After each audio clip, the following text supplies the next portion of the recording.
This is the Ask Amberleigh Show.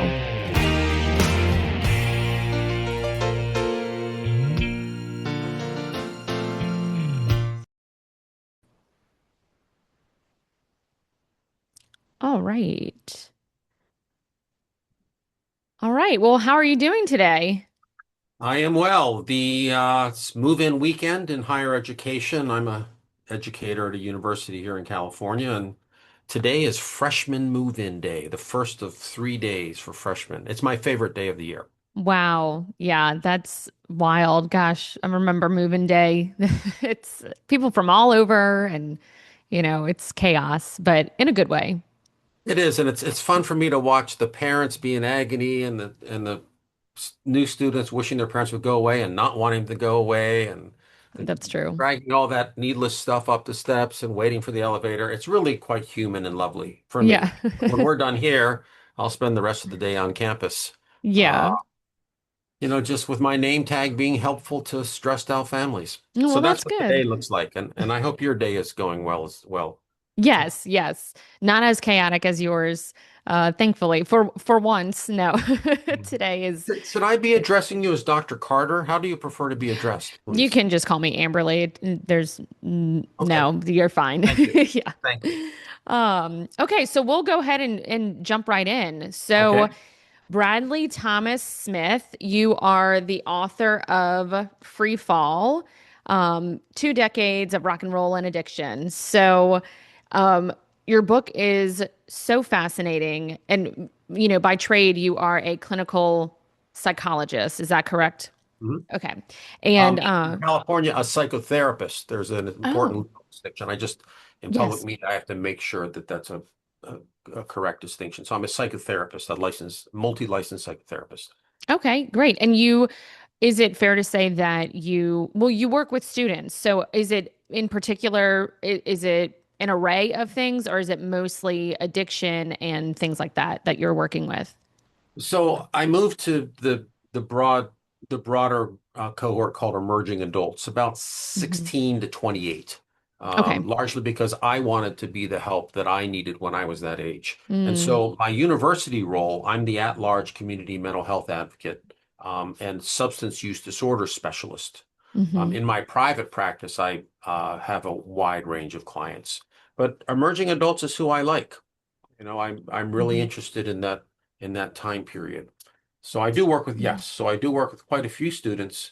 Hmm. And in that little niche, I'm told I have some competence.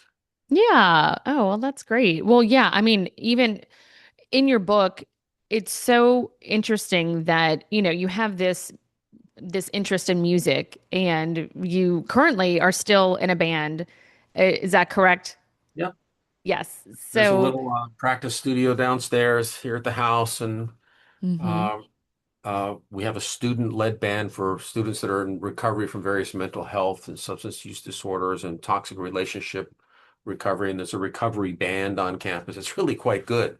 Oh, Uh, wow. That's who really interesting. knew that singers and Yeah. songwriters and poets and dancers would be talented? Yeah. Uh, so Exactly. yeah, so I That's still it. play. It's a place of joy. Hmm. We play for fun and for free most of the time. I know the band that I have is really quite professional, and we charge the heck out of the corporations and the casinos so we can play for free at the Hmm. benefits, at the sober living fundraisers, at the leukemia support things, at some Oh, social wow. justice outreaches. So Hmm. we really just play for fun and for free wherever possible. Oh, that's great. Well, Yeah, good. Yeah, I have you in the summer issue of the Manicure you do. magazine. You So, do. yeah, I mean, I loved reading your book. The start of everything, here you are right here in the Thank you. newspaper. So, Mhm. um, so yeah, this is you. But the start of everything is so interesting to me because you tragically lost your mother at a very young age, so 9 years old. And at her funeral, you turned to alcohol for the first time, which started an entire, you know, like you said, 2 decades of this roller Of coaster mayhem. ride. Yeah. Yeah, right. Free fall. Oh, free fall. Exactly. There you Yeah. go. Name of your book. So, what happened? What was going through your mind at as a 9-year-old boy who just lost your mother? Why turn to the drink of choice at that time was champagne? So why turn to that?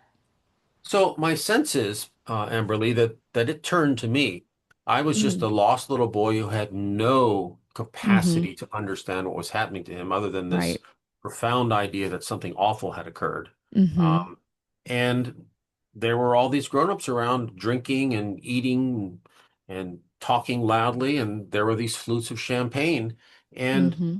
I didn't know it at the time, but I had a genetic predisposition for an affinity for this type of molecule, for the alcohol molecule. Okay. And for Wow. me, I Mm-hmm. called it in the book a giant hug. In fact, there's a chapter called A Giant Hug, because Mm-hmm. that's what it was. I was so bewildered. I was just a little boy. Mm-hmm. And to me, it was a solution. Mm-hmm. And I ran with that for a little over 2 decades from there. Right. Well, I love that you described in the book, the way that you describe addiction is so different from what society, and Right. especially in the Western culture, looks at addiction because everyone refers to it as a disease. And I like that in the book you say it's more of a disorder where you're like as asthmatics, for instance, they don't get the stigma of like a relapse. They keep having an experience of asthma and for some reason in our culture, we stigmatize it. So, Mhm. why do you think that is? Do you think it's because we have a false perception that someone dealing with alcohol or substance misuse, is it that we feel like they have some sort of control over it, where like an asthmatic doesn't necessarily have control over that? Where do you think the stigma comes from? So I think it's complex. Mm-hmm. My Buddhist friends like to point to this concept called wrong knowing, where Mm, we believe things to be true and we operate our lives within them, and they are untrue. Like you brought up earlier, substance use disorders, which is the fancy term for addictions now, they have the same reoccurrence of symptoms uh, rates as diabetes, asthma, and hypertension or high blood pressure. mm-hmm. And and all of three of those have the same sort of return, what you would call relapse, or we would commonly call relapse, what I like to say return to use or reoccurrence of symptoms. All three, diabetes, hypertension, and asthma, have the same uh, symptom return rates because it's difficult to change our behavior and Mm-hmm. to change our thinking. Right. And we don't stigmatize the three major chronic diseases like we do um, addiction. Mm-hmm.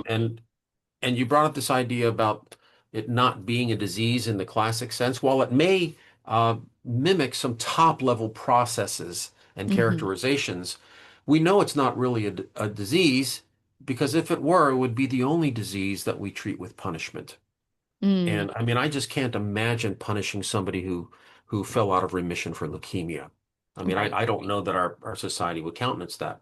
Right. But we seem to do it with great enthusiasm for folks with substance use disorders and Mm-hmm. believe that it's a moral failing, when in fact it's a complex intersection between the lived history of the individual, how they're trying to make sense of their experience, and of course the conditions of their environment. Mm-hmm.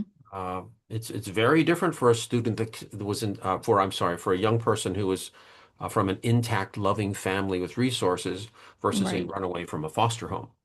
Right. Exactly. Those are Which was very. your Mhm. experience, correct?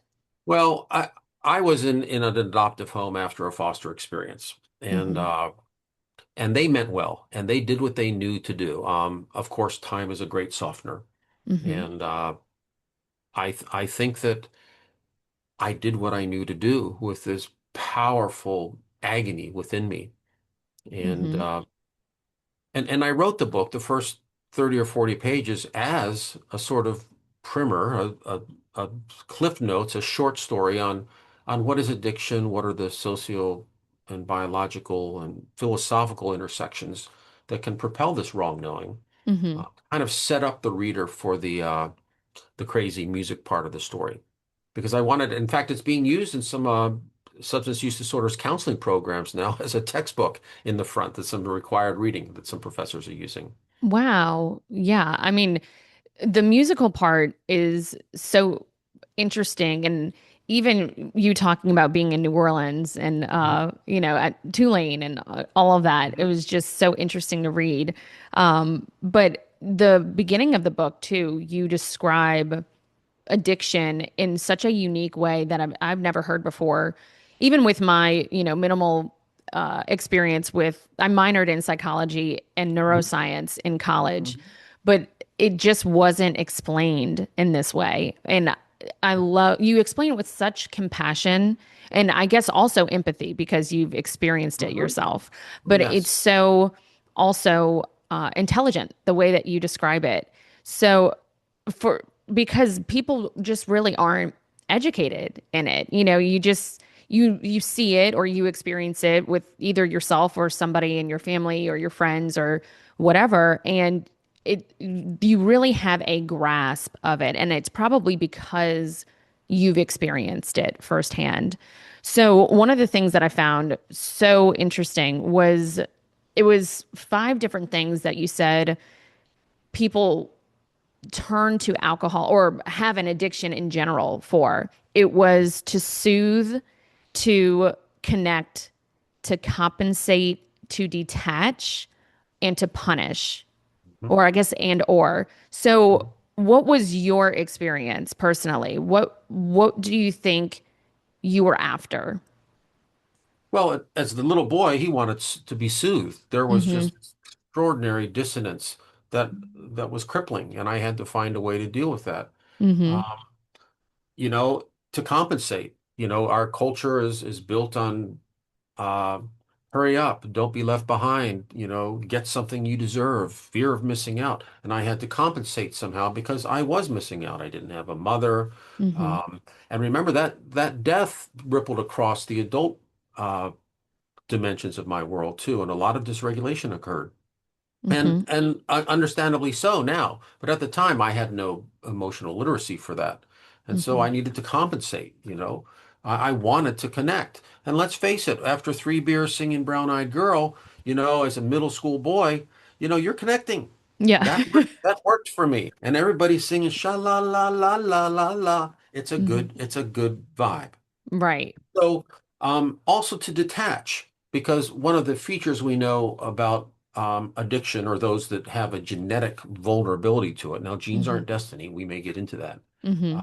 But is that I wanted to be able to detach from these feelings, not so much from other people, but to detach from this awful gnawing that I didn't deserve love and that I Mm-hmm. was doing you a favor by pushing you away. I was saving you from seeing my brokenness, and that developed very organically Mm-hmm. across time. So by the time I was 20, in mid 20s, I was pretty confident that love was not going to be for me. Mm. And Interesting. and I operated from that premise. It wasn't just some psychological thing I used. It was like, well, this is my life. Let's get on with it. Mm-hmm. Mm-hmm.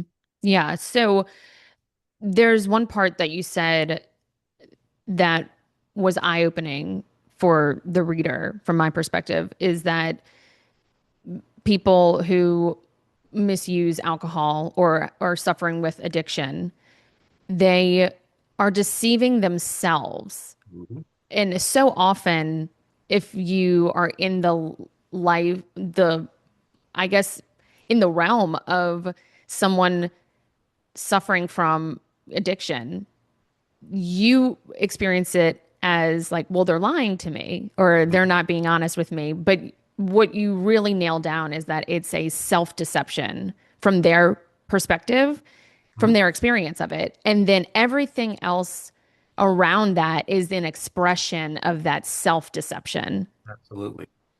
Professionally, we say that the self-deception is a clinical feature of late-stage addiction.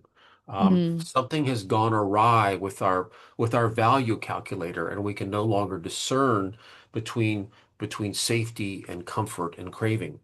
They all blur. They all blur hmm. together, and so all of our and many people, and we're talking late-stage addiction now, but many Right. people, it is an extension of that self-deception because it's a Hmm. protection mechanism. It's now addiction is now a relationship so important that the Hmm. sufferer believes they cannot live without it. And at Right. that point, it's not about euphoria. And that's a big piece of wrong knowing. Why Mm, can't that person just stop? All they do want to do is get high. No, right. they don't want to stop getting, they don't want to just get high. They want to not be themselves for a few hours. And Mm, that is a horrible awareness. hmm. Yeah, the way that you described it on, actually, it's page 17, if you don't mind me reading it. I think it word for word, it's so amazing. When I read it, I was like, wow, it's profound. That you say patterns become repetitions and repetitive responses are a form of learning. So this is when you're viewing alcohol more as a disorder or a learning behavioral thing.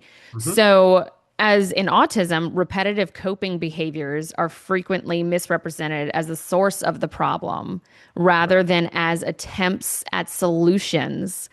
Hmm. So good. These repetitive attempts at a solution become a relationship that holds special meaning, a relationship believed to be so reassuring that the individual cannot be without it.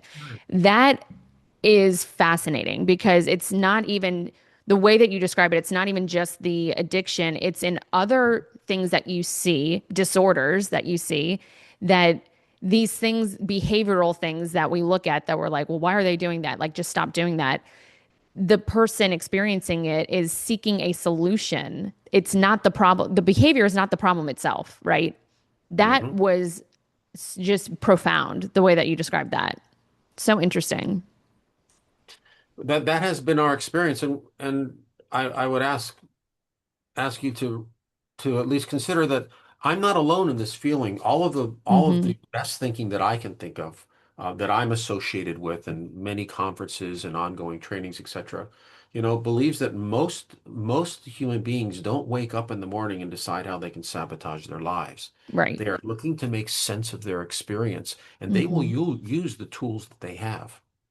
Hmm. Um, as a behavioralist, largely because it's efficient, myself, I tend to believe that most folks are doing the best they can. We're seeing their best stuff, their best behaviors that are available to them in the moment to Hmm. meet the conditions of their lives.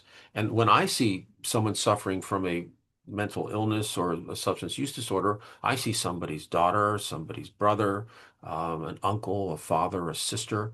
I don't Hmm. see a junkie or a tweaker or something like that. Right. Um, Right. and I try to catch them doing something right. It's Hmm. one of my first interactions with the sufferer is to be gentle and curious. Hmm. They're not rigged for that. They're rigged for shame and stigma and grievance and contempt, which, are broader components of our world now. Hmm. So Exactly. I get it. Hmm. Yeah, And it's back, go ahead, please. no, I'm sorry. oh no, I was just going to say it's if you're just observing, it's easy to judge someone when you're not really understanding. And instead, we really should be seeking out of curiosity to and leading with compassion and seeking to understand instead of, oh, I know what's going on with you. I'm just going to cast a judgment on you. You're just not in control of yourself or strong enough or whatever the shame is around that. And that's very prevalent. An interesting paradox, Amberleigh, is that about 75% of all people right now in this Hmm. moment love someone who is suffering from a substance use disorder or a debilitating mental illness. Hmm. And we may not know that, but the prevalence is really quite astonishing. And Hmm. addiction will affect our lives. And as long as we're on that, I would like to say that I believe addiction is a subset of our wider community mental health. I Hmm. think for a lot of folks, checking out is eminently rational. I Yeah. mean, to them, it is somewhat defensible. Hmm. Well, and I feel like there's so many different shades of addiction, right? Like you can have gambling, you can have alcohol or substance, you can have, sex addiction, any kind of social media addiction, it comes in different colors and forms. Even people who, we call them functioning alcoholics, Mm. right? So there's just varying degrees of what this looks like. And you're right, it really is it should be talked about more because if you're just repeating a behavior at an attempt to find a solution, for something that really more deeply is the problem that we're not seeing. We're just looking at the behaviors around it. So it would be interesting to start really talking about it in a broader mental health capacity because I think a lot of people are suffering with different shades of what this looks like. And you hit it, thank you. And you hit it right on the head earlier because we know there's not a mystery as to the why. Hmm. Human beings are looking to soothe themselves from the relentless appetites of the modern world. Hmm. We want to connect. We are disconnected. We have bigger houses and fewer friends. Uh, Hmm. we want to compensate. I mean, I went on Instagram this morning and I immediately judged somebody else's omelet. I was Yeah. like, wow, I definitely don't eat breakfast like that. Right. That's a metaphor. Um, Yeah. and also to disconnect. I know that when I'm isolated, I'm less likely to be judged. Mm. And I Hmm. know that when I disconnect, that I won't have to be provoked by things that baffle me. And the last thing, so to soothe, to connect, to compensate, to detach, or to punish, the Hmm. punishment is usually towards the sufferer. Yeah, the outward anger can be there and it can be justifiable, but anger has this unique capacity to turn inwards. And it almost always will tell a sufferer in late stage addiction and mental health that they don't deserve love. And Mm. you're kind of a jerk. And that kind of self-talk, which in trauma work we call the harsh inner critic, um, is really destabilizing.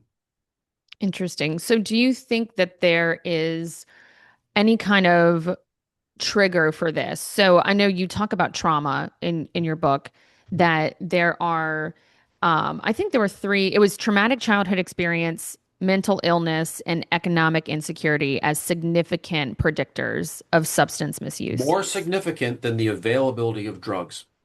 Yes. So you could Exactly. be, you Hmm. could be living in a drug-infested neighborhood Hmm. and not have the same risk if you did not have mental health, childhood, uh, what adverse childhood experiences. Hmm. Uh, it's it's the human experience. Everything boils back, in my experience, to our lack of humanity towards one another.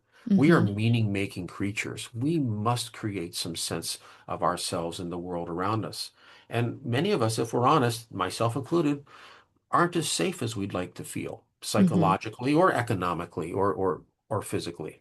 And so when something offers a temporary relief from that, we like it and our amygdala says, do it again. This is Hmm. good. This is good for survival. Hmm. Very few people, as I said, wake up in the morning and say, this is the day that I'm going to become an addict or an alcoholic.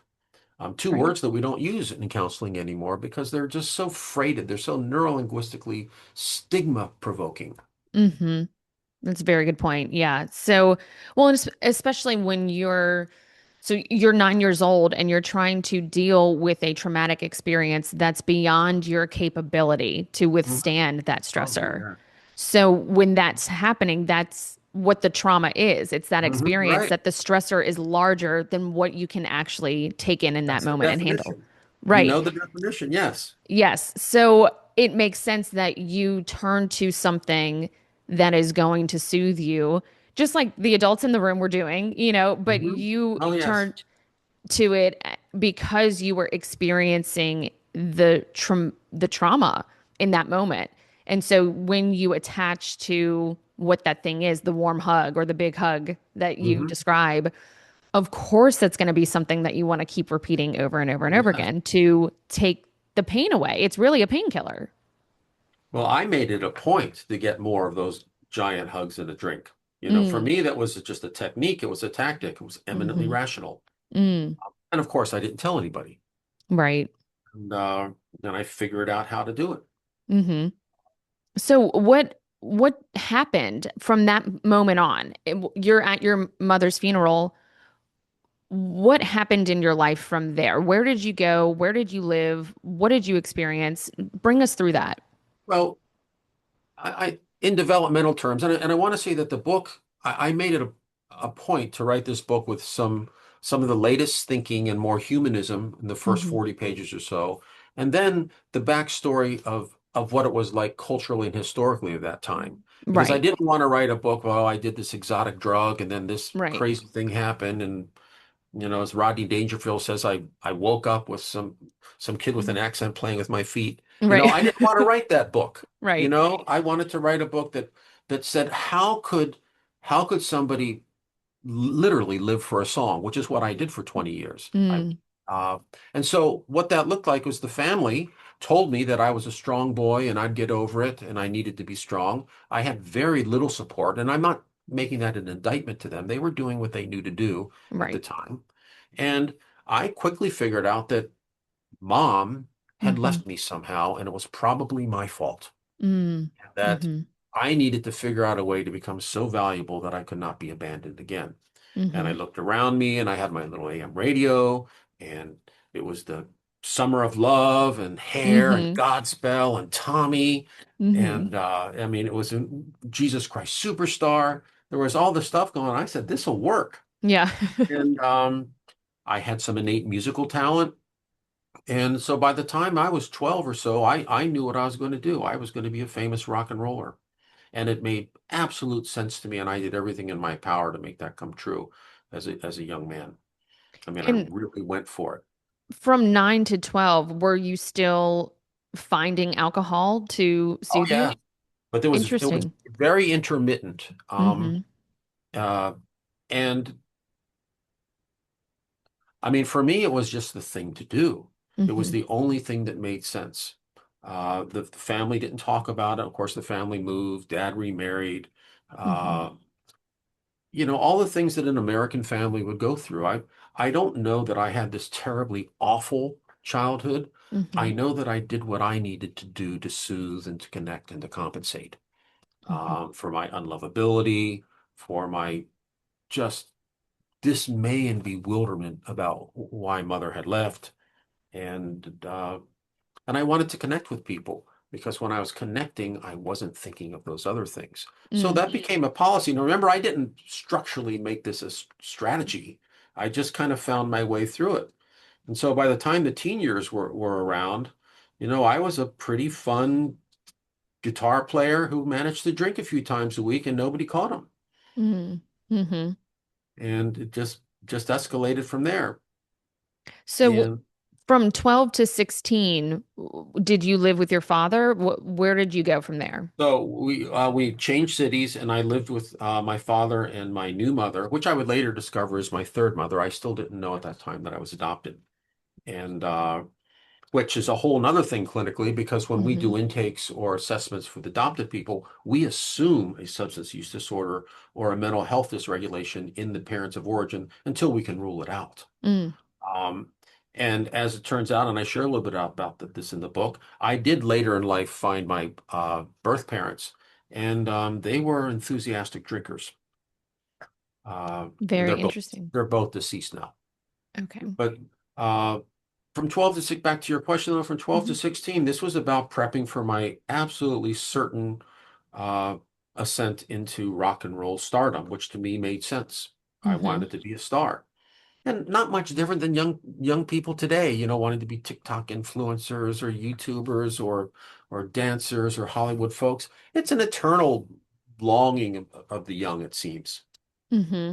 And I did what I thought I needed to do. And the bad luck, and I say that in the jacket of the book, there was a piece of bad luck.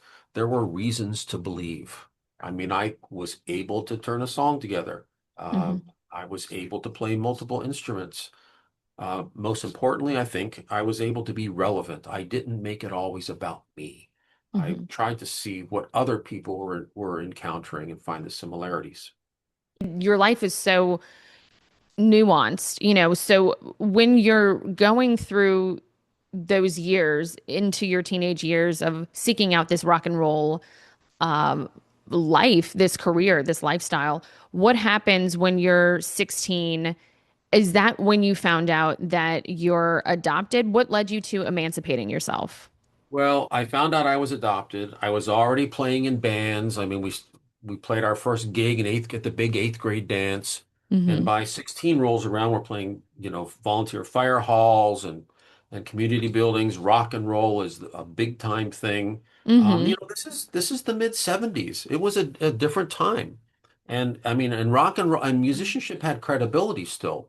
Mm-hmm. There was still this myth of the troubadour and of the person, of the custodian of shared thoughts, in Mm-hmm. songwriting.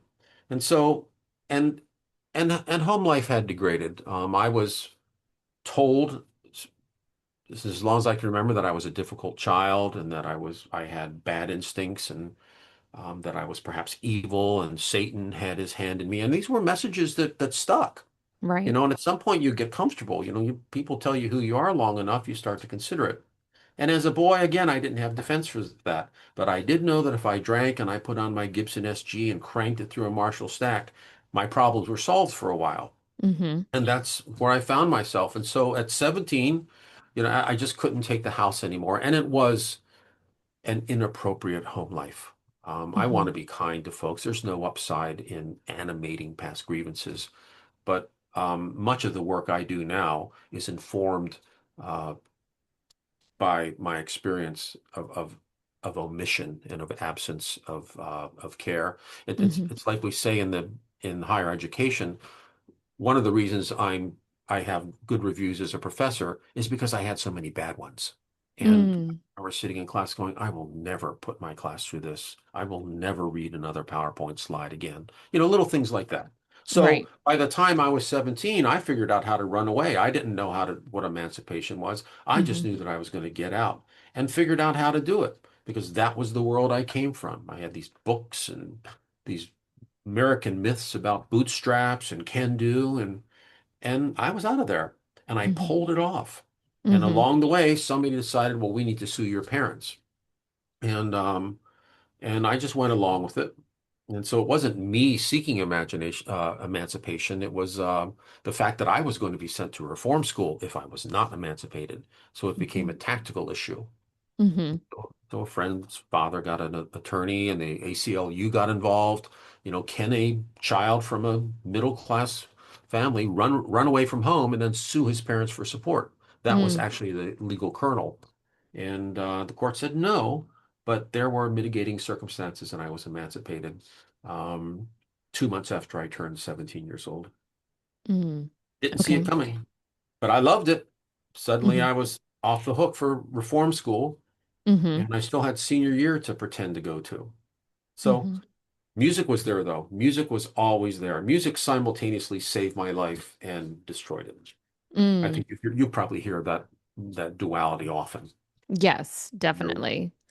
Yeah. So when you were 17, how did you survive at that point? Because then you get into a bout of homelessness. Mhm. So how did you survive that? Well, for a young person, it was adventure. It was what I would call upper class homelessness. I always knew how to work. I always had a job. I was sweeping hallways. I was cleaning toilets. I was cutting grass. I was painting houses. Mm-hmm. I speak about a period, washing cars at the car lot. Uh, I always knew to work because I had figured out pretty quickly that I didn't like to be hungry. And I was hungry often enough to always want to work. Mm-hmm. And so it was just a hobnob of things for the next few years. Um, as music tended to bring me closer to periods of no poverty whatsoever. I mean, I was writing these clever songs. I was a good-looking, fun boy, had hair, Mm-hmm. and uh, it brought me into strata that I otherwise wouldn't have been into. And Mm-hmm. there were periods of real comfort. And I said, well, these are signs. This is what my life is going to look like. So it made the suffering a little more endurable. But I Mm-hmm. was upper class homeless for mostly all of those 20 years, looking back at it now. Mm-hmm. Uh, from about the time I really set out from, so the 1979 is the first record I made, Mm-hmm. and 1989, 1999 was the last time I was drunk in a studio. So that's how I came up with that time frame, because I wanted to encapsulate the songs that accompany the book. Mm-hmm. Because the book doesn't talk a lot about the songs, it talks about the Right. context that produced them. So it's really two books in one. Mm-hmm. For their era, those songs have legs. They Mm-hmm. stand. Um, they're enjoyable to folks who are interested in that kind of music, American pop of the 70s and 80s and 90s. Uh, it's, not Beethoven, but it is the language of love, breakup, and recovery, which is Hmm. a human story. I Definitely. don't know if I answered your question suddenly there.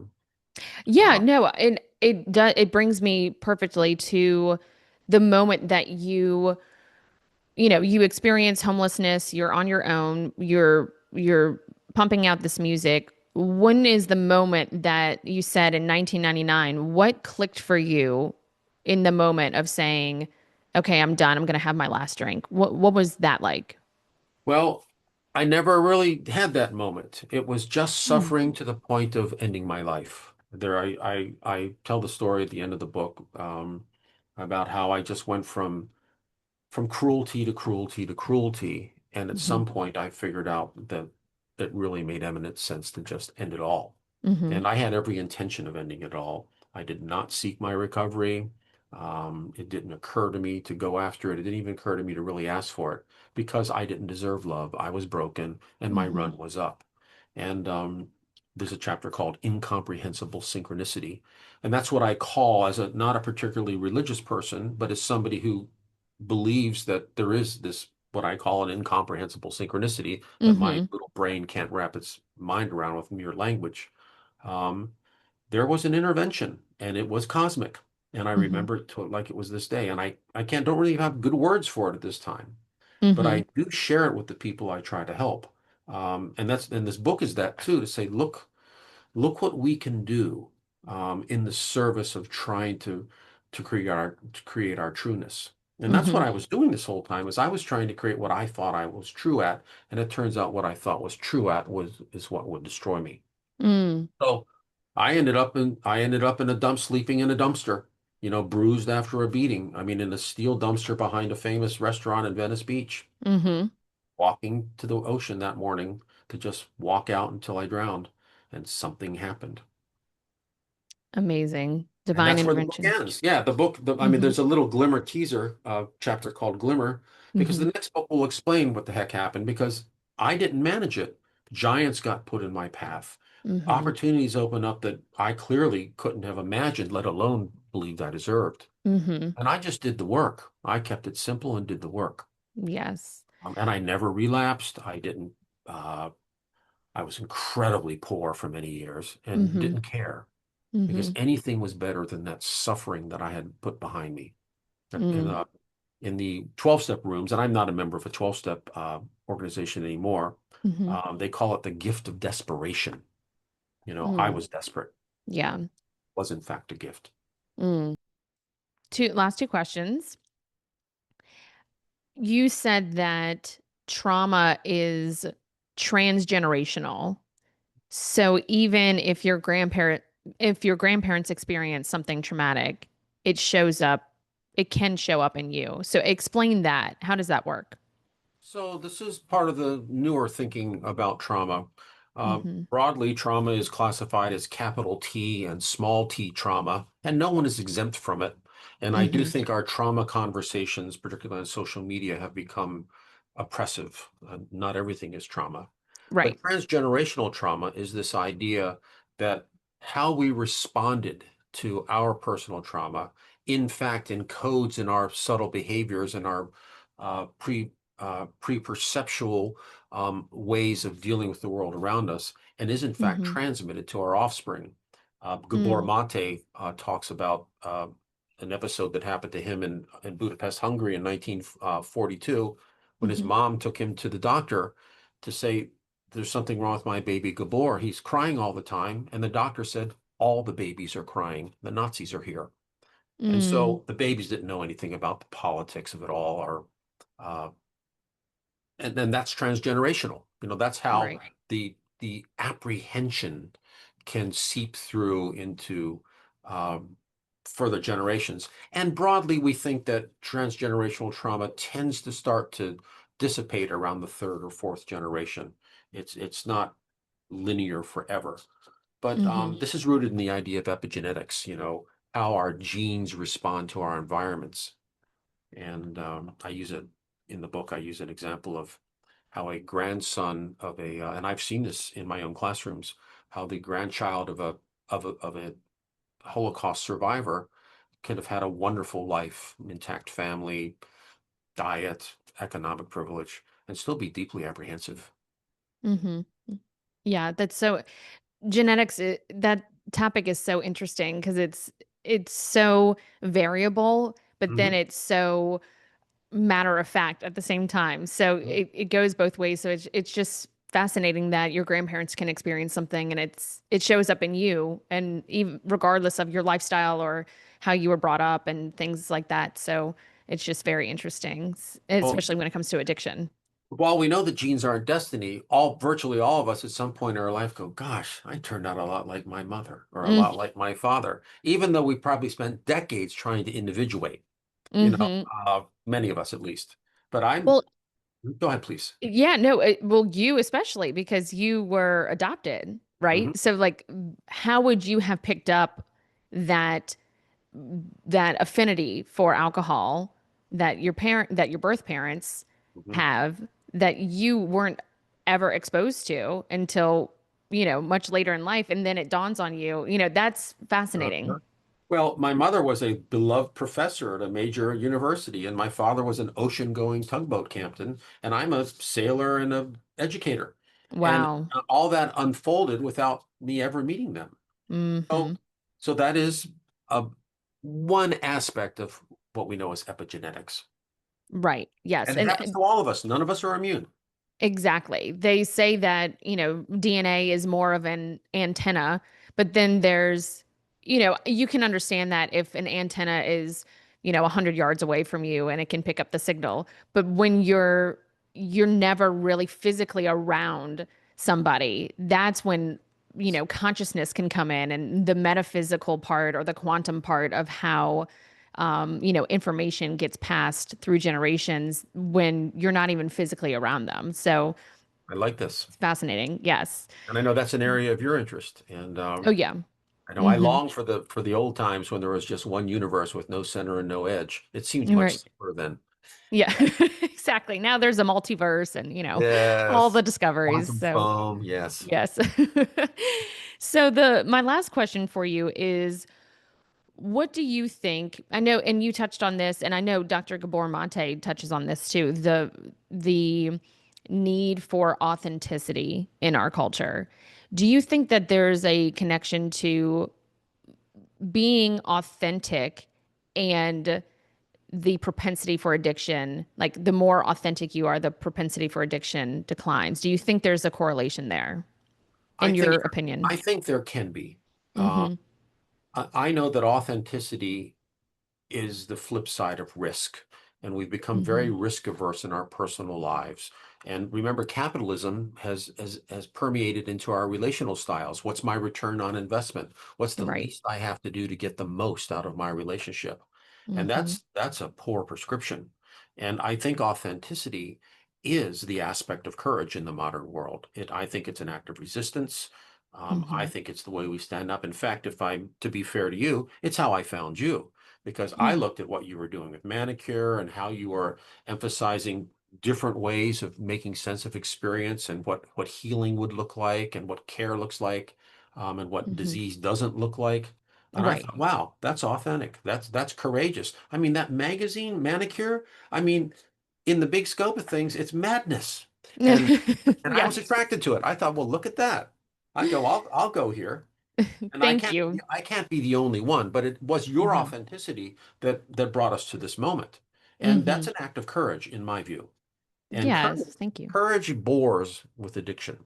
Courage is not Mm. interested in addiction. It wants to be Mm. present for other things. Very interesting. That's a really good way of putting that. Yes. Well, and thank you so much for that compliment. That means a lot, especially coming from you, who also is, I view, very courageous with your life and putting it in a book and helping Yeah. so many individuals. And, it's just, I really enjoyed your book, and I can't wait to read the next one and, find out what happened and how you got to where you are today. So it's Well, it's good. quite the story. And like Tom Petty said, I learned to get out of the way and the song just arrived. Mm-hmm. And I think all our lives are versions of songs. And it's up Mm-hmm. to us to make them beautiful and meaningful. You know, good art can't merely disrupt. It must also uplift. Mm-hmm. That's true. That's a good point. Um, well, thank you so much for being here and for Thank what you. you do and what you offer to our society and just the new perspective. It's very refreshing to hear your perspective on addiction and substance misuse and, how people are suffering with addiction. That it's not, addicts or junkies or however people have described it with the judgment cast over it. It's something that is a disorder that needs to be looked at further with compassion and empathy. And you definitely bring that to the table. So thank you so much My for your privilege. perspective. And so, how can people find you? How can people order your book? Do they go on a website or your social Oh, media it's on all account? the majors, Amazon, Barnes and Hmm. Noble, Powell's, Maxbacks. My Hmm. website is my name, bradleytsmith.net. Um, Okay. and they can also learn more about the follow-up book, Following Up, because I'll ask to do another podcast with you. This has been spectacular, Yeah. and I appreciate you. Oh yeah, no, great. Thank you so much. It's been wonderful having you here and I look forward to our second round. So, Okay. thank you Look so forward to that. much. Thank you, Amberleigh. Okay. Have a good day. Good luck with all the Bye-bye. students. Oh, it's going to be joyful. Yeah. Thank you. Okay. Bye-bye. Bye-bye.